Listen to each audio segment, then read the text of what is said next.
शान्ताकारं भुजङ्गशयनं पद्मनाभं सुरेशं विश्वाधारं गगनसदृशं मेघवर्णं शुभांगं लक्ष्मीकान्तं कमलनयनं योगिर्भिध्यानगम्यं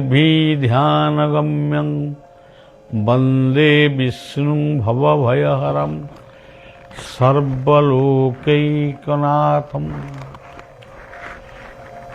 सर्वलोकर नाथ अर्थात ये जगतर नाथ तांकु जीए जेउ नामरे संबोधन करे सेई नाम ब्रह्म को ये सेवक बलिया मानसरे बारंबार प्रणाम जनाऊँची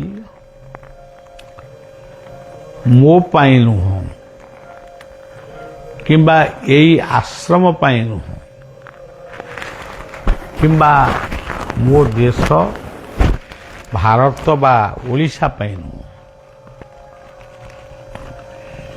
समग्र विश्व युद्ध विमुक्त हो ध्वंसास्त्र विमुक्त हो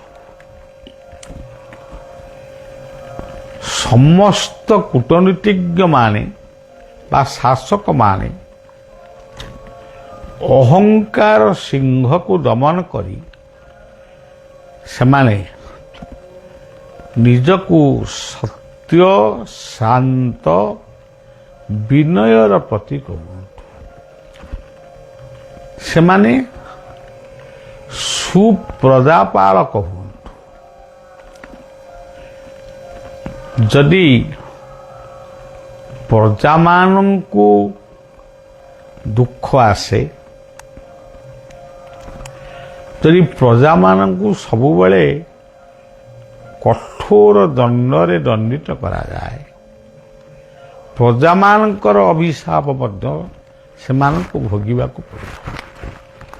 कथार अछि राजा पाप प्रजा मुंडरे ताकू उल्टे देले प्रजार पाप भी राजा मुंडरे। तेणु मु बलिया तार गुरुवर्ग मानंकु यही प्रार्थना करूची हे ठाकुर निगमानंद तुमे जो निगम स्थान रे निर्जन रे निरवतार रही थिले भी ये संसार धूलिसात हो जाउची पिलामानकर भविष्यत नष्ट हो जाउची। तेणु आपण कृपा करंतु। से भाव ठाकुर निगमानंद रूपरे नामाचार्य बाबा बायन को से कल्पतरु शरणम यही मंत्र माध्यम प्रार्थना करुची विश्व धनी हब दरिद्र हब विज्ञान रे आगेब किंबा आध्यात्मिक रे आगेब सेटा अलग कथा किंतु विश्व वर्तमान चाहूची शांत शांति प्रशांति सुंदर परिवेश परिवेश जदि सुंदर हब ध्वंसास्त्र केवे माने ध्वंस करि पारिबो नहीं। आज यही ध्वंसास्त्र पाई सुंदर मनोरम परिवेश नष्ट हो जाउछि। गोटे गीत रे बलिया बहुत दिन तले लिखी ସୁନ୍ଦର ତୁମରି ଚରଣର ଧୂଳି, ସୁନ୍ଦର ତୁମରି ନା, ସୁନ୍ଦର ତୁମରି ଏତିକି ଦୁନିଆ, ସୁନ୍ଦର ତୁମରି ଗାଁ। ଇଏ ଆମର ଏଇ ଯୋଉ ଗୀତ ସିଏ କୋଉ ସେମାନଙ୍କ ପାଖରେ ପହଞ୍ଚୁଛି? ଯଦି ବି ପହଞ୍ଚେ ସିଏ କୋଉଟାକୁ ବୁଝିବାକୁ ଚେଷ୍ଟା କରୁଛନ୍ତି ନା କରିବେ? ବିଶ୍ୱକୁ କ'ଣ ସେଇମାନେ ତିଆରି କରିଥିଲେ? ତାହେଲେ ବିଶ୍ୱକୁ ଧ୍ୱଂସ କରିବାର ବା ପରମାଣୁ ଶକ୍ତି ନିର୍ମାଣ କରିବାର ଅଧିକାର କ'ଣ ଭଗବାନ ତମମାନଙ୍କୁ ଦେଇ ସେମାନଙ୍କୁ ଦେଇଥିଲେ?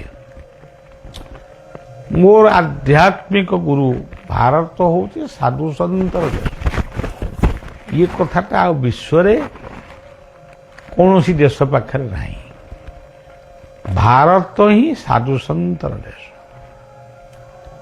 ଏଇ ଦେଶରେ ଅନେକ ମହାପୁରୁଷ ଜନ୍ମ ହେଇଛନ୍ତି। ଏ ସବୁ ମହାପୁରୁଷ ମାନଙ୍କ ସହିତ ଆମେ ମିଶିନୁ, ଖାଲି ନାଁ ଶୁଣିଛୁ। ଯେଉଁମାନଙ୍କ ସହିତ ମିଶିଛୁ, ଧରନ୍ତୁ ବାବା ବୈକୁଣ୍ଠନାଥ ବ୍ରହ୍ମଚାରୀ, ବାବା ମଧୁସୂଦନ, ଏଇଭଳି କେତେଜଣ ମହାପୁରୁଷ ମାନଙ୍କ ସହିତ ଆମେ ମିଶିଛୁ।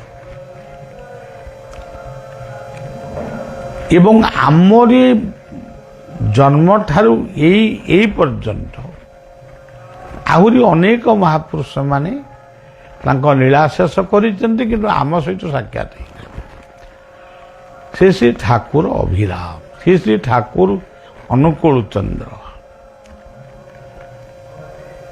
ଏବଂ ଯୋଗାନନ୍ଦ, ଶିବାନନ୍ଦ, ପ୍ରଣବାନନ୍ଦ, ଦୟାନନ୍ଦ, ଯେଉଁମାନେ ଏଇ ନିକଟ ଅତୀତରେ ଏଇ ପୃଥିବୀ ପୃଷ୍ଠକୁ ଆସି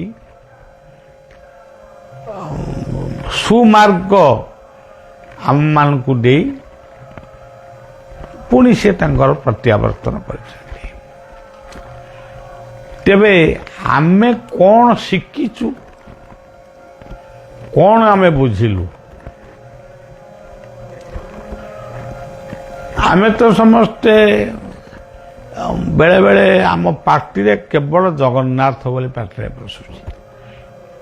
ଆମର ଜଗନ୍ନାଥ, ଆମେ ଜଗନ୍ନାଥ ଦେଶର ଲୋକ। ଯେ ଜଗନ୍ନାଥଙ୍କ ଦର୍ଶନରେ କୋଉ ଭାଇ ଭଉଣୀର ସମ୍ପର୍କ ରଖିଛ? କିମ୍ବା ବୈକୁଣ୍ଠନାଥଙ୍କର ସେଇ ଯୋଉ ନାମଟି ସେ ଆମମାନଙ୍କ ପାଇଁ ଛାଡ଼ି ଦେଇଗଲେ, ଜୟ ଗୁରୁ ଜୟ ଗୁରୁ ଜୟ ଜଗନ୍ନାଥ, ଜୟ ଗୁରୁ ବୈକୁଣ୍ଠନାଥ। ତେବେ ସେ ନାମଟି କିଏ ପଢୁଛ? ଏଇ ଲାଇଫରେ ତ ମୁଁ ଅନେକ ଥର କହିଛି, ଅନେକ ସଭା ସମିତିରେ ମଧ୍ୟ କହିଛି, କିନ୍ତୁ ସେମାନେ ତାଙ୍କର ରୋଗ ପାଇଁ ଔଷଧ ଦେଇ ଗଲେ। ଆମେ ଯଦି ଔଷଧ ନ ଖାଇକିରି ଖଟ ଉପରେ ବାଡ଼େଇ ପିଟି ହବୁ, କିଏ ଆମକୁ ଭଲ କରିବ?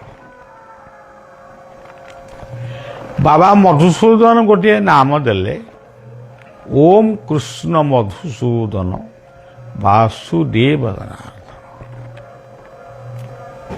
ସେ ନାମକୁ ଆମେ ବଦଳୁ ତା ବି ନୁହଁ। ଜୟ ଗୁରୁ ବୋଲି ଗୋଟେ ପବିତ୍ର ଶବ୍ଦ ଠାକୁର ନିଗମାନନ୍ଦଙ୍କ ମୁଖରୁ ବାହାରିଥିଲା, ଅନୁକୂଳ ଚନ୍ଦ୍ରଙ୍କ ମୁଖରୁ ବାହାରିଥିଲା, ବୈକୁଣ୍ଠଙ୍କ ମୁଖରୁ ବାହାରିଥିଲା। ଆମେ କିଛି ନହେଲେ ଜୟ ଗୁରୁ ବୋଲି କହୁଛୁ କି? ଗୁରୁ ଭାଇ ଗୁରୁ ଭଉଣୀକି ଦେଖିଲେ ଜୟ ଗୁରୁ ଇଏ କ'ଣ? ଜୟ ଗୁରୁ କ'ଣ ସେଇଭଳିଆ ଗୋଟେ ଶବ୍ଦ ଯାହାକୁ ଠାକୁର ନିଗମାନନ୍ଦ, ଅନୁକୂଳ ଇତ୍ୟାଦି ମହାପୁରୁଷ ମାନେ ଯୋଉ ଶବ୍ଦ ଉପରେ ଗୁରୁତ୍ୱ ଦେଇଛନ୍ତି? ଜୟଗୁରୁ ହେଉଛନ୍ତି ଭଗବାନ କୃଷ୍ଣଙ୍କର ପ୍ରତୀକ। ଜୟଗୁରୁର ଅଧିକାରୀ କେବଳ ହେଉଛନ୍ତି ଭଗବାନ କୃଷ୍ଣ। କାହିଁକି? ଏହା କିପରି? ଅର୍ଜୁନଙ୍କୁ ଯେତେବେଳେ ସେ ଗୀତା କହିଲେ, କେତେବେଳେ କହିଲେ? ଯେତେବେଳେ ଅର୍ଜୁନ ନିଜକୁ ସମର୍ପିତ କଲା, ଗୁରୁ ବୋଲି ତାଙ୍କୁ ସମ୍ବୋଧନ କଲା, ତେଣୁ ଭଗବାନ କୃଷ୍ଣ ଗୀତା କହିଲେ। ତାହେଲେ ପ୍ରଥମ ଜୟଗୁରୁ ଶବ୍ଦ ହେଉଛନ୍ତି କୃଷ୍ଣ, ଯାହାଙ୍କୁ ଜଗତ ଗୁରୁ ବୋଲି କୁହାଯାଇଛି। ଦେବକୀ ପରମାନନ୍ଦଂ କୃଷ୍ଣଂ ବନ୍ଦେ ଜଗତ। ଦ୍ୱିତୀୟ ଜୟଗୁରୁ ହେଉଛନ୍ତି ଦ୍ୱିତୀକୃଷ୍ଣ ଅର୍ଜୁନ। ସେଥିପାଇଁ ବୋଧେ ବୈକୁଣ୍ଠ କହିଲେ ଜୟ ଗୁରୁ ଜୟ ଗୁରୁ, ଦିଟା ଜୟଗୁରୁ ଲଗେଇଲେ। ତାପରେ କହୁଛନ୍ତି ଜୟ ଗୁରୁ ଜୟ ଗୁରୁ ଜୟ ଜଗନ୍ନାଥ, ଜୟ ଗୁରୁ ବୈକୁଣ୍ଠନାଥ। ପୁଣି ଗୋଟେ ଜୟଗୁରୁ, ପୁଣି ଗୋଟେ ଜୟଗୁରୁ। ଇଏ ଜୟଗୁରୁ କିଏ? ଭଗବାନ ବ୍ୟାସଦେବ ବା ଦୈପାୟନ କୃଷ୍ଣ। ଶ୍ରୀକୃଷ୍ଣ ଦ୍ୱିତୀକୃଷ୍ଣ, ଦୈପାୟନ କୃଷ୍ଣ ବ୍ୟାସ। ସିଏ କାହାକୁ ବୁଝେଇଲେ? ଜୟଗୁରୁ ଶବ୍ଦ କହିଲେ ଗୀତା। এই ଜୟଗୁରୁ ଶବ୍ଦ ଭିତରେ ଅନେକ କଥା ଲୁଚି ରହିଛି। ଜୟଗୁରୁ କହିଲେ ଶୁକଦେବ, ଯେଉଁ ଶୁକଦେବ ରାଜା ପରୀକ୍ଷିତଙ୍କୁ ଭାଗବତ ବୁଝେଇଥିଲେ ଏବଂ ସେ ମନ ଦେଇ ଶୁଣିଥିଲେ, ତେଣୁ ସେ ମହାନ ଜୟଗୁରୁ। ଜୟଗୁରୁ କହିଲେ ବଳିଆ ପାଇଁ ମୋ ବାପା ବୋଉ, ମୋ ଶିକ୍ଷକ, ମୋ ପୁରୋହିତ, ମୋତେ ଆଶୀର୍ବାଦ ଦେଇଥିବା ସାଧୁ ସନ୍ଥ ବା ସଦ୍ଗୁରୁମାନେ, ଯେଉଁ ଯେଉଁ ସଦ୍ଗୁରୁମାନଙ୍କୁ ଜୀବନରେ ଆମେ ସ୍ୱପ୍ନରେ ବି ପାଇଛୁ, ଶିବାନନ୍ଦ, ଚିଦାନନ୍ଦ ଇତ୍ୟାଦି, ଅନୁକୂଳ, ଯୋଗାନନ୍ଦ, ଯେଉଁମାନଙ୍କୁ ଆମେ ପାଇଛୁ, କେହି କହିପାରିବେନି ବଳିଆ ସେମାନଙ୍କୁ ଗୋଟିଏ ଦିନ ବି ଭୁଲି ଯାଇଛି। ବଳିଆ ମନେ ରଖିଛି ତାଙ୍କର ବାଣୀ କେତେ କିଏ ଲେଖିଛି, ତାଙ୍କର ସବୁ କେତେ କେତେ ବଡ଼ ବଡ଼ ବାଣୀ, ସେ ସବୁକୁ ମୁଁ ଅଭ୍ୟାସ କରିନାହିଁ ବା ଏତେ ପଢ଼ିବାକୁ ସମୟ ମୋତେ ନାହିଁ। କେତେବେଳେ ମୁଁ ପଢ଼ିବି? ପଢ଼ିବା ସମୟଟା ଚାଲିଗଲା। 1980 ମସିହା ପର୍ଯ୍ୟନ୍ତ ଯଥେଷ୍ଟ ସମୟ ଥିଲା। ସେତିକି ବେଳେ ଯାହା ଭାବିଥିଲି ବର୍ତ୍ତମାନ କହୁଛି। ଆଉ ପଢ଼ିବାକୁ ସମୟ କାହିଁ? ତ ସକାଳୁ ବିଛଣାରୁ ଉଠିବା ମାତ୍ରକେ ଲୋକାରଣ୍ୟ, କିଏ କୋଉ ଦୁଃଖ ନେଇ ଆଇଛି ତାଙ୍କୁ ଟିକେ କ'ଣ ପଦେ କହିବି, ଏଇଟା ହେଲା ମୋର ଜୟଗୁରୁ। ଏଭଳି କି ଦିନେ ଦିନେ ମୁଁ ପ୍ରାର୍ଥନା ବି କରିପାରୁନି। ତେଣୁ ବାଧ୍ୟ ହେଇକିରି ଏବେ ଆଶ୍ରମ ପିଲାମାନଙ୍କୁ କହିଛି ଯେ 6ଟା ପରେ ଆଉ ମୋତେ କେହି ଦେଖା କରିବେନି, ମୁଁ ମୋର ଚୁପଚାପ ଟିକେ ବସିବି, କିଛି ନ ପଢ଼େ, ଭାବିବି। ଆଉ ଇଏ ବୟସରେ ଆଉ କେତେ କଥା ପଢ଼ିବି, କୋଉ ବହି ପଢ଼ିବି? ଅଷ୍ଟାଦଶ ସେ ଗୀତଟିଏ ଲେଖିଛି, ମୋର ମନେ ପଡ଼ୁନି, ଯେ ଅଷ୍ଟାଦଶ ପୁରାଣ ତମେ ଲେଖିଛ, ବା ଆମକୁ ଅଷ୍ଟାଦଶ ପୁରାଣ ଆମ ପାଖରେ ଅଛି, କୋଉ ପୁରାଣଟା ମୁଁ ପଢ଼ିବି? ଶିବ ପୁରାଣ ପଢ଼ିଲେ ସେଠି ଶିବ ହେଉଛନ୍ତି ପରମାତ୍ମା। ଯଦି ବିଷ୍ଣୁ ପୁରାଣ ପଢ଼ିଲ ସେଠି ବିଷ୍ଣୁ ହେଉଛନ୍ତି ପରମାତ୍ମା। ଯଦି କୈବର୍ତ୍ତ ପୁରାଣ ପଢ଼ିଲ ସେଠି ସିଏ ଗୋଟେ କାହାକୁ ପରମାତ୍ମା କଲେ। ଯଦି କୁରାଳ ପୁରାଣ ପଢ଼ିଲ ସେଥିରେ ସିଏ ଗୋଟିଏ ପରମାତ୍ମା।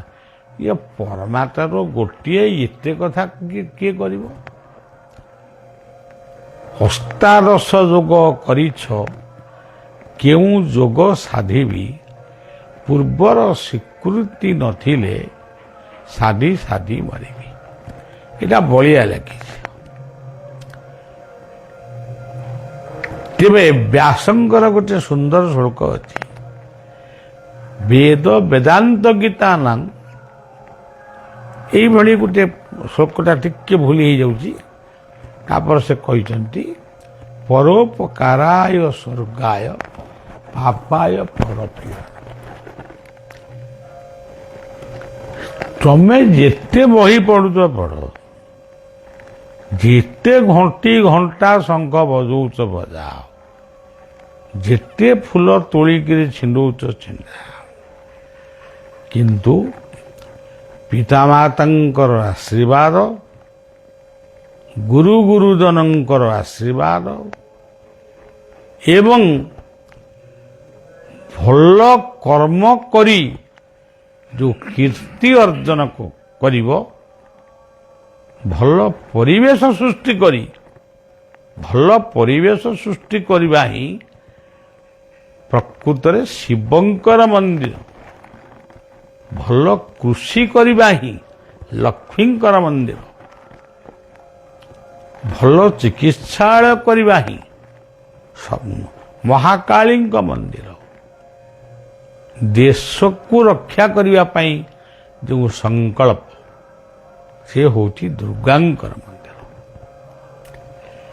ଯେଉଁ ପୃଥିବୀରେ ସୂର୍ଯ୍ୟ ଅଛନ୍ତି, ଚନ୍ଦ୍ରମା ଅଛନ୍ତି, ପବନ ଅଛନ୍ତି, ମାଟି ଅଛି, ସମୁଦ୍ର ଅଛି, ସେଠି ଆମର କିଛି ଅଭାବ ରହିବା କଥା ନୁହେଁ। ତେଣୁ ଆମେ ଯଦି ଜାଣି ଶୁଣିକିରି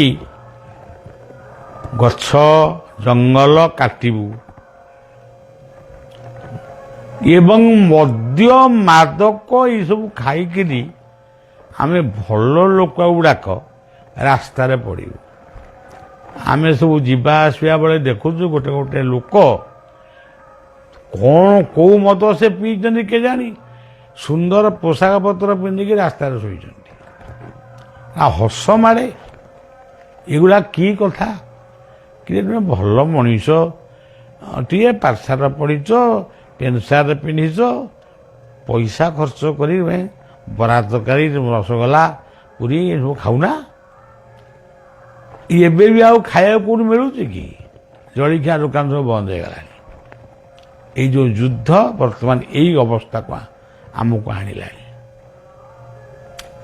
ତେଣୁ ସଜ୍ଜନ, ବିଶ୍ୱ ପାଇଁ ଆମର ପ୍ରାର୍ଥନା ସବୁବେଳେ ରହିବା ଉଚିତ। ଆମେ ଯିଏ ଯେଉଁ ଗୁରୁଙ୍କର ଶିଷ୍ୟ, ତାକୁ ଏତେ କହି ହେଉଛ କାହିଁକି ମୁଁ ଅମୁକଙ୍କର ଶିଷ୍ୟ? କାହିଁକି ତାକୁ କାହିଁ ଏତେ କହୁଛ? ତମେ କ'ଣ ବାପା ନାଁକୁ ଏତେ ଥର କହୁଛ? ତମେ କ'ଣ ଯୁଆଡ଼େ ଯାଉଛ ମୁଁ ଅମୁକର ପୁଅ, ମୋ ମା ନାଁ ଅମୁକ, ଏମିତି କ'ଣ କହୁଛ? ତମକୁ ଯିଏ ପଚାରୁଛି ତମ ନାଁ କ'ଣ, ତମେ କହୁଛ ଅମୁକ, ତମ ଘର କୋଉଠି? ଆଉ ତମେ ଗୁରୁଙ୍କର ନାଁ ବିଲକୁଲ ଶିଷ୍ୟପଣରେ ଯୋଗ୍ୟ ହେଇନା, ଗୁରୁଙ୍କ ନାଁ ଏତେ କାହିଁ କହୁଛ? ତାମାନେ ତମେ ଭାବୁଛ ଗୁରୁଙ୍କର ପ୍ରଶଂସା ମୁଁ ଯେତିକି କରିବି କୃପା ବୋଧେ ସେତିକି ପାଇବି। ଆଦୌ ନୁହଁ। ସେସବୁ କଥା ଭୁଲିଯାଅ। ଭଲ କାମ କର, ସୁନାମ ଅର୍ଜନ କର, କୀର୍ତ୍ତିମାନ ପୁଅ ଝିଅ ହୁଅ। ଆଉ ପେଣ୍ଟିଂ ହେଇକିରି ତମେ ଭଲ ପୁଅ ହବ ଝିଅ ହବ, ମଦ୍ୟ ମାଦକ ଖାଇ ଭଲ ପୁଅ ହବ ଝିଅ ହବ, ସେଥିରେ ବାପ ମା ଗୁରୁ ସମସ୍ତଙ୍କ ନାମକୁ ତୁମେ କଳଙ୍କିତ କରିବ। ଗଙ୍ଗାରେ ଯେତେ ଗାଧେଇଲେ ବି ତମ ପାପ ଛାଡ଼ିବ ନାହିଁ। ଗୁରୁ ମନ୍ତ୍ରକୁ ଯେମିତି ଗୁପ୍ତରେ ସ୍ମରଣ କରୁଛ, ସେଇଭଳି ଗୁରୁଙ୍କୁ ମଧ୍ୟ ମନ ଭିତରେ ପୂଜା କର, ଗୁରୁ ବାଣୀକି ମନନ କର। ଶେଷରେ ଯୁଦ୍ଧ ବିମୁକ୍ତ ଧ୍ୱଂସାସ୍ତ୍ର ବିମୁକ୍ତ ବିଶ୍ୱ ପାଇଁ ସମସ୍ତେ ତୁ ଯେବେ ଏକ ଭାବେ ଭାବୁ ଏ ଘୋର ସଂସାର ଉପରେ ଆମେ ସମସ୍ତେ ଯଦି ଟିକେ ପ୍ରାର୍ଥନା କରିବା, ସିଏ ଆମେ ତାକୁ ବନ୍ଦ କରିପାରିବାନି। ସେଇ ସବୁ ଜଗତର ସ୍ରଷ୍ଟା, ସେ ଅନନ୍ତ ହୁଅନ୍ତୁ, ଜଗନ୍ନାଥ ହୁଅନ୍ତୁ, ଯିଏ ହୁଅନ୍ତୁ, ସିଏ ଯଦି ଚାହିଁବେ ଇଏ ବିଶ୍ୱ ରହିବ, ନହେଲେ ଆମେ ଯେତିକି ବର୍ଷ ଭୋଗ କଲୁ ଆମମାନଙ୍କର ପରବର୍ତ୍ତୀ ଦାୟାଦ ମାନେ ଏମାନେ କେବଳ ଅନ୍ଧକାର ଭିତରକୁ ପଳାଇବେ। ଶେଷରେ ମୋର ଇଷ୍ଟଦେବ ଅନନ୍ତଙ୍କୁ ଏବଂ ମୋର ଗୁରୁବର୍ଗମାନଙ୍କୁ, ମୋର ପିତାମାତାଙ୍କୁ ପ୍ରଣାମ ଜଣାଇ କଥାଟି ଏଇଠି ରଖୁଛି। ଜୟ ଗୁରୁ, ଜୟ ଜଗନ୍ନାଥ।